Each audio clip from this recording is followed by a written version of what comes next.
The question here, are some pet products, which are sold in thousands of stores, harming and sometimes even killing cats and dogs? Investigative reporter Joel Grover has uncovered some alarming evidence, and tonight he's here with it. Joel. Well, Paul and Colleen, we're talking about these products which are sold in major supermarkets and pet supply stores. They're meant to get rid of fleas and ticks on your pets. But we've been looking closely through government data and have found thousands of reported pet illnesses and deaths that are linked to these kinds of products. Let's face it, for many of us, pets are like members of the family, which is why it would be so devastating if your dog were to suddenly collapse. Twitching, convulsions, seizures. Or if your cat were to drop dead. I felt like it was my fault because I had applied the product. After you used an over-the-counter pet product, which is approved by the U.S. EPA. Do I want to risk my own cats to that? And I have 6, and the answer is no. The products we're talking about are popular flea and tick shampoos or drops. They're sold by different companies under different names, but they all contain the same type of pesticide, called pyrethrins, or the synthetic versions known as pyrethroids. These are the same pesticides used in well-known products to kill bugs around your house. Is this completely safe? Yeah. That's what Heidi Wohler of Santa Clarita says they told her when she bought BioSpot flea and tick shampoo for her 2 cats, Hummer and Samson. I read the directions and I followed them thoroughly. But within minutes of applying the shampoo, Heidi says both cats began having seizures, especially Hummer. He's shaking, he can't breathe. Samson was saved by an emergency room vet, but Hummer didn't make it. He died a horrible, violent, fast death. This is not an isolated case. We looked through the EPA's database of reported incidents involving domestic animals from all products containing pyrethrins and pyrethroids. We found numerous cases of animals whose skin was burned, animals who had seizures and vomiting, tens of thousands of reported incidents, including thousands of deaths.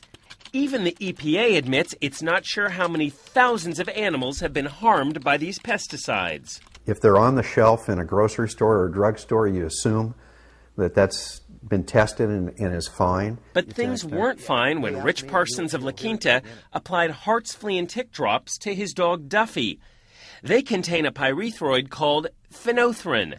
The following day, Duffy was having seizures, and 2 days later he died at this animal hospital. This was not a pleasant death. This was really a devastating loss for us because he just meant the world to us.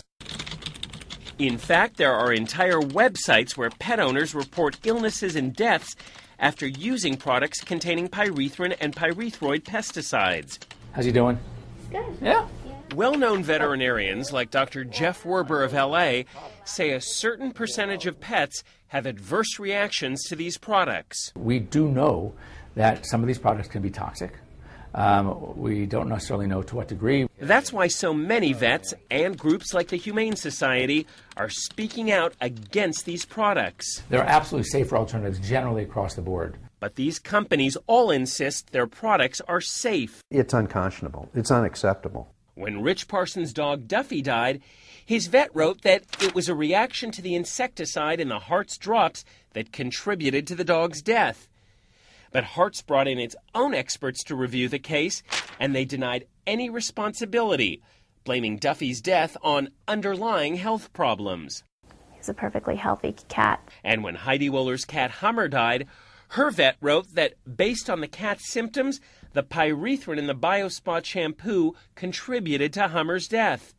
BioSpot paid for an autopsy, which we asked Dr. Werber to interpret. Is it possible the shampoo contributed to this cat's death? I think it's highly likely there was a contributory factor to this product and this cat's demise. It needs to be taken off the market. Still, BioSpot's parent company told Heidi in a letter, "We don't believe Hummer's death was a result of using our product." But they never did explain why the cat died. Pets are part of our family, and he trusted me.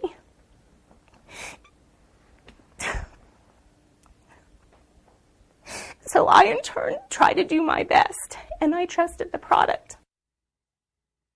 The U.S. EPA tells us it has now begun a major review of these flea and tick products to make sure they're really safe. The EPA could end up taking action, such as requiring new labeling or even pulling certain products from the market. As for the companies in our story, they all claim their products are safe when used as directed. Hartz also told us its flea and tick products have the lowest number of reported adverse events compared to other brands. And Sargent says it is constantly looking for ways to improve the safety of our products.